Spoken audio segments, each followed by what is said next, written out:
Fala pessoal, aqui é o professor Humberto Quezado e antes de começar o vídeo eu quero agradecer todos os bons votos e as boas energias que muitos dos meus alunos e até gente que nem me conhecia me transmitiu por conta dessa última semana minha que foi muito complicada no quesito saúde, excesso de trabalho. Então precisei parar um pouquinho em prol da minha saúde. Pois bem, o vídeo de hoje a gente vai analisar uma obra jurídica que é obrigatória no estudo de direito constitucional.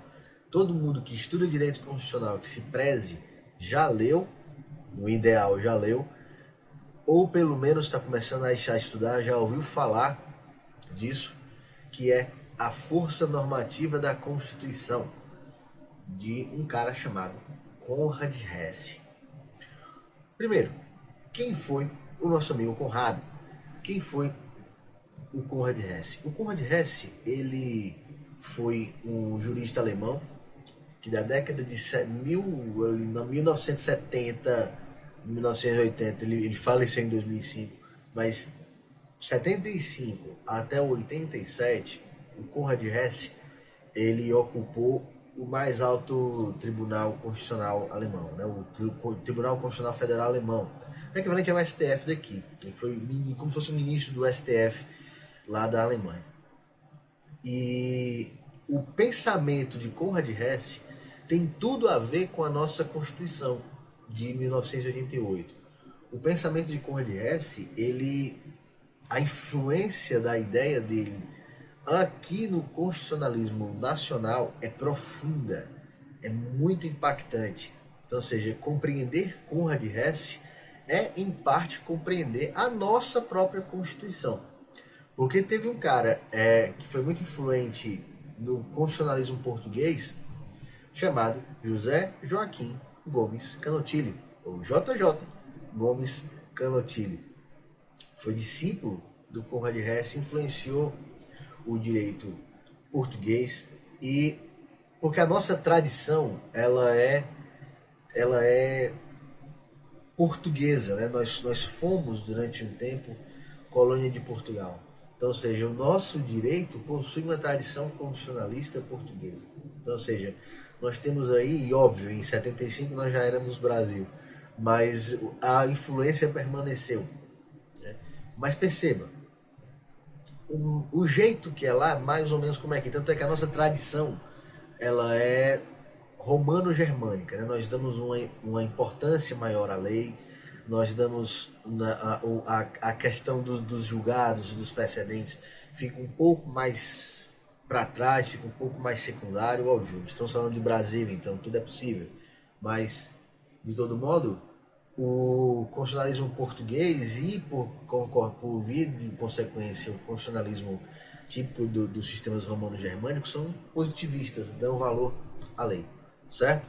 Então, dando início à obra do nosso amigo Conrad Hesse, a força normativa da Constituição, ele vai ao final, até pelo título você se liga, ele vai propor que a Constituição ela possui força normativa. Ele vai propor que a Constituição é, sobretudo, uma lei.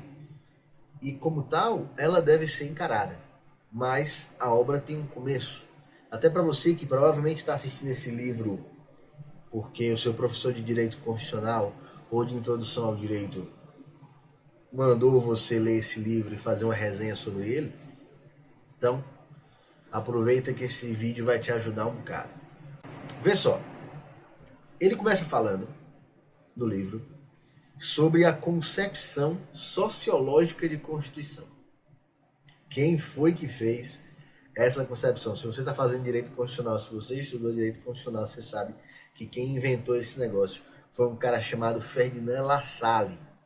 E o Lassalle, ele entendia que a Constituição ela é uma junção dos chamados fatores reais de poder. Isso quer dizer o quê? Que existe uma Constituição que é um papel, existe uma Constituição lá que é uma folha de papel, e existe a Constituição de verdade. A Constituição real é aquela que expressa as relações de poder que existem no país. Na época do Lassalle, poder militar, as Forças Armadas, o poder social à época latifundiários, o poder econômico, que eram as grandes indústrias, os detentores dos meios de produção, o capital, e o poder intelectual, que é a consciência e a cultura do povo. Isso é a Constituição, isso é a base para toda a legislação vindoura ali que vem a partir dela. E aquele papel lá, aquele papelzinho lá que um bocado de gente votou, uma constituinte votou e diz, olha, isso aqui é a nossa Constituição. Essa somente vai ter força se ela casar com com o que dizem os fatores reais de poder. Senão ela vai ser somente uma folha de papel e nada mais do que isso. Né? Ou seja, nesse contexto, há, portanto, para La Salle, e Conrad Hesse começa falando disso, há para o nosso amigo La Salle a Constituição Jurídica, que é esse papel, que ela somente vai ter força se ela, de fato, casar com a questão ou ter compatibilidade com a Constituição Real, que são os fatores reais de poder.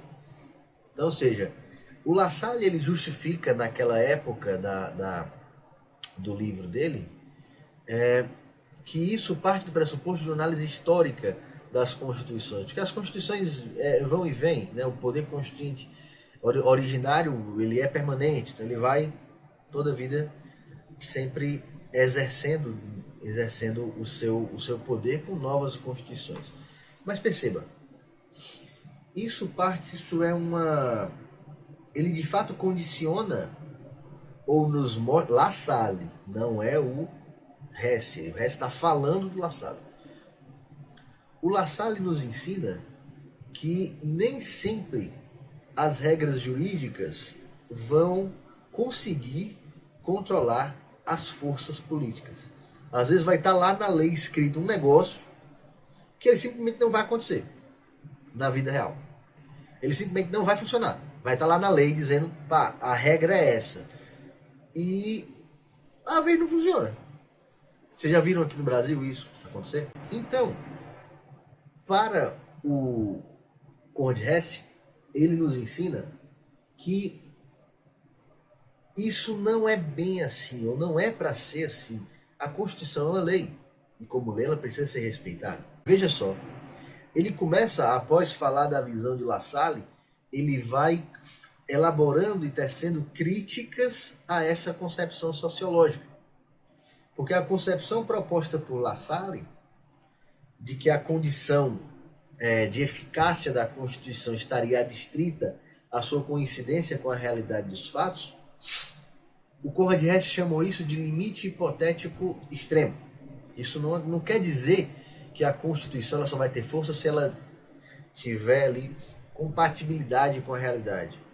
A Constituição ela de fato precisa ser forte, né? Nesse contexto aqui, a gente compreender a Constituição jurídica como algo tão pequeno, uma simples folha de papel, seria negar a própria Constituição.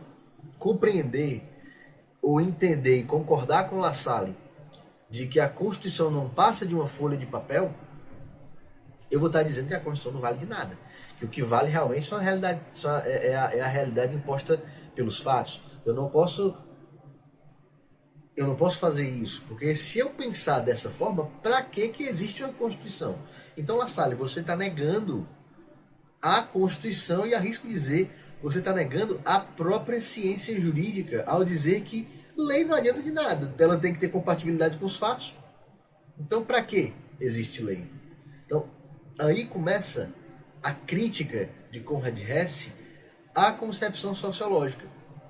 É dizer assim, poxa, então se de fato o que importa são os fatores reais de poder, então para que eu vou ter uma Constituição? Para que eu vou ter um legislativo? Isso não tem necessidade de existir.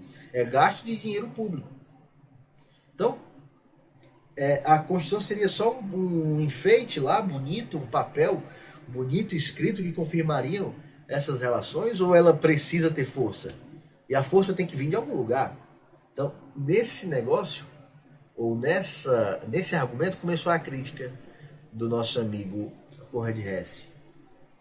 óbvio. O Hess, ele sabe, ele não é burro. Ele obviamente reconhece que existem relações de poder no Estado. Elas, inclusive, fazem parte da formação. O Estado é formado através de relações de poder. Mas é preciso crer que a Constituição ela possui um sentido. Ela tem que estar a serviço de uma sociedade mais justa, a serviço da continuidade do Estado. Então, ou seja, nesse contexto, superando La Salle, criticando La Salle frontalmente, ele disse que não, meu amigo. A Constituição não é só um papel, não. A Constituição é uma lei. A Constituição, ela tem que ter uma força determinante, que ele deu o nome de força normativa da Constituição. É como naqueles quando você está assistindo um filme que alguém fala, algum personagem fala o nome do filme em alguma cena. Ele diz que a força da Constituição é a sua força normativa, a sua força cogente e determinante. É a sua força normativa, que é capaz sim de mudar a realidade. Então, superada a crítica, eu estou resumindo muito, mas superada a crítica, o Hess, ele faz algumas proposições para que a gente compreenda como é que funciona essa força. Ou seja, para a gente compreender a força normativa da Constituição, ele propôs 3 importantes abordagens. Primeira, o condicionamento recíproco entre a Constituição e a realidade. Uma tem que condicionar a outra. Eu vou explicar cada um deles. Principalmente para você, meu amigo, que está fazendo um trabalho sobre Conrad Hess. 2. Os limites e as possibilidades de atuação da Constituição jurídica, da lei, que nós chamamos de Constituição. E 3. Os pressupostos de eficácia da Constituição. Show?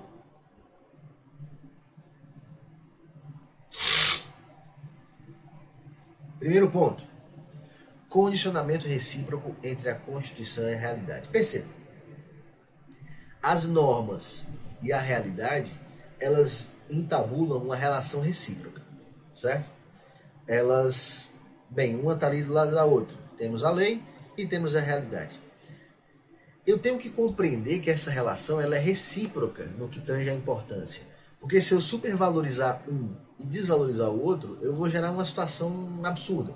Perceba, se eu só me preocupar com a lei e não me preocupar com a realidade, dizer, não, a minha Constituição ela tem que ser padrão, e pá, eu vou olhar só para a lei e não vou me importar com a realidade. Eu vou ter uma norma totalmente desconectada, uma norma realmente desconectadíssima da realidade, certo? Uma norma coringada. Ela saiu da Matrix. Ou, se eu supervalorizar apenas o aspecto real, como fez La Salle, em parte, eu vou ter uma realidade desprovida de normativos. Uma realidade sem lei. Se o que importa é a realidade, então para que lei? Essa é a ideia. Desse modo, é preciso compreender, portanto, essa relação. Eu não posso ter só importância na lei, como positivismo puro e destilado de Kelsen, sob o risco de criar uma norma totalmente desprovida de elementos reais. Ou se eu me preocupar tão somente com a realidade, eu vou ter uma realidade sem normatividade. Então, eu preciso encontrar o meio termo disso. Ou como é que funciona, ou deve funcionar, essa relação. Nesse contexto, a pretensão da eficácia das normas constitucionais, elas, obviamente, a Constituição se perfaz na realidade, mas ela precisa expressar, e aqui eu preciso de muita atenção de vocês, ela precisa expressar não apenas o ser ou o dever ser, ela tem que expressar as duas coisas.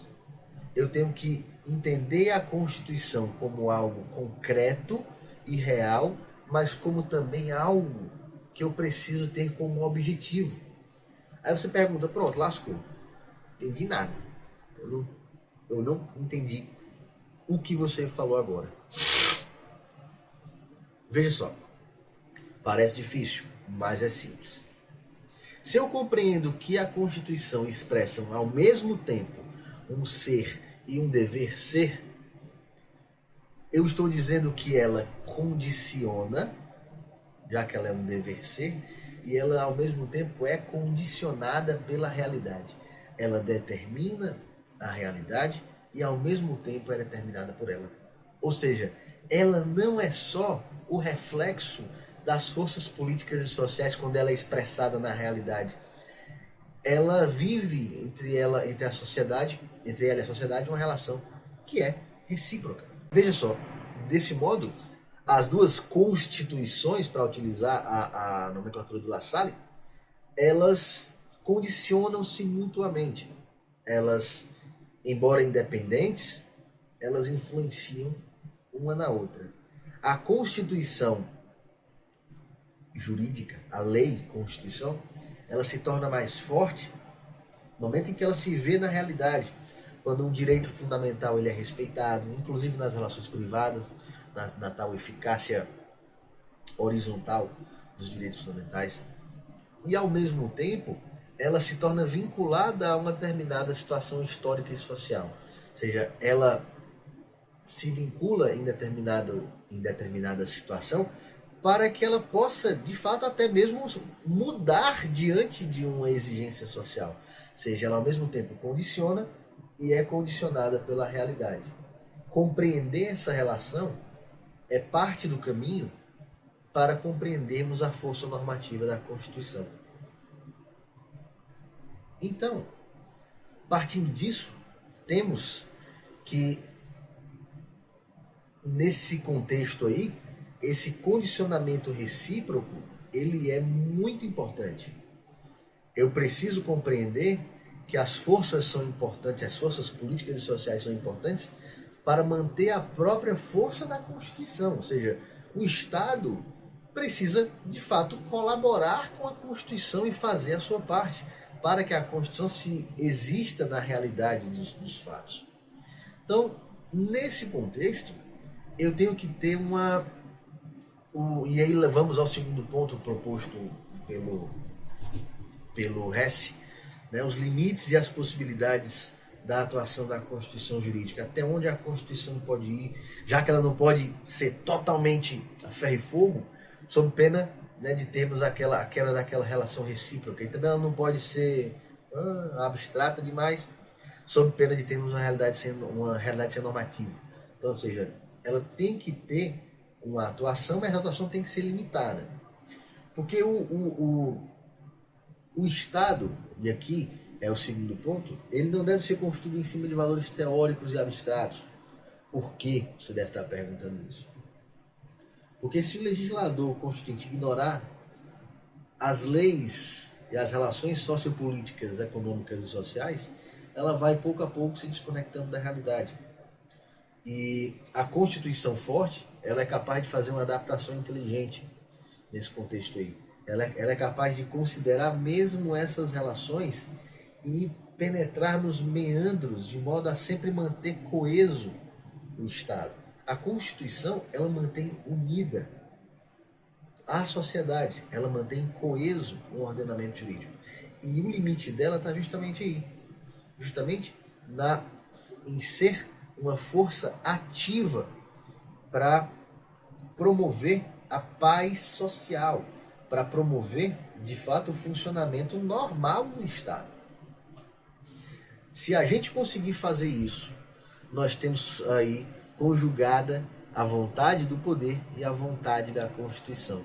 Eu, Constituição, promovo minha força nas relações jurídicas dentro de determinado Estado e, ao mesmo tempo, considero relações políticas, econômicas e sociais para poder ter sabedoria suficiente e preencher os espaços vazios.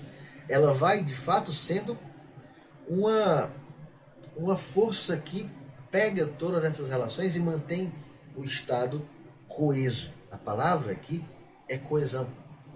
E por fim, o Conrad Hess, ele propôs que existem alguns requisitos, existem 4 requisitos para a eficácia da Constituição. Os pressupostos de eficácia da Constituição. O primeiro deles, que a Constituição ela deve ser vinculada a uma realidade atual e presente. Eu não devo fazer uma Constituição para quem viveu 200 anos atrás, e não uma Constituição para quem ainda vai nascer, para 100 anos na frente. Embora deva me preocupar com o dever ser, é o dever ser de agora, não o dever ser daqui a 200 anos. É o dever ser de agora e o ser de agora também. Ela precisa refletir o estado espiritual do seu próprio tempo, tentar manter essa coesão. Quanto mais vinculada ao presente, maior será a sua força normativa, porque ela vai estar não só no texto constitucional, vai estar na consciência das pessoas. A Constituição vai ser tal qual um espírito e vai ali estar no coração das pessoas, dos cidadãos, né? Temos exemplos, não, assim, já são 9 anos, mas recente em termos de direito, da Crown Sursed, da Constituição da Islândia. Em 2013, ela teve participação popular através de um evento no Facebook. Né? Ela foi uma Constituição do tipo crowdsourced, foi fomentada pela própria população. O cidadão comum poderia propor uma solicitação, a solicitação seria votada numa Constituição. Ela não foi aprovada como uma nova Constituição, ela foi aprovada como uma emenda constitucional, mas ainda assim foi uma experiência marcante para o direito constitucional, para a ciência do direito constitucional, que é a participação popular direta em proposições para o texto constitucional. Imagine isso aqui no Brasil. Seria interessante se nós pudéssemos, se tivéssemos maturidade para participar disso, né? Seria legal as pessoas propuserem isso, né? Ia ter um outro engraçadinho que ia fazer dia do meme, ia fazer dia do Bora Bill, ia fazer dia de não sei o que, mas filtrando essas besteiras podia de fato tudo ser votado, né? E a Constituição refletir de fato o que exige a sociedade.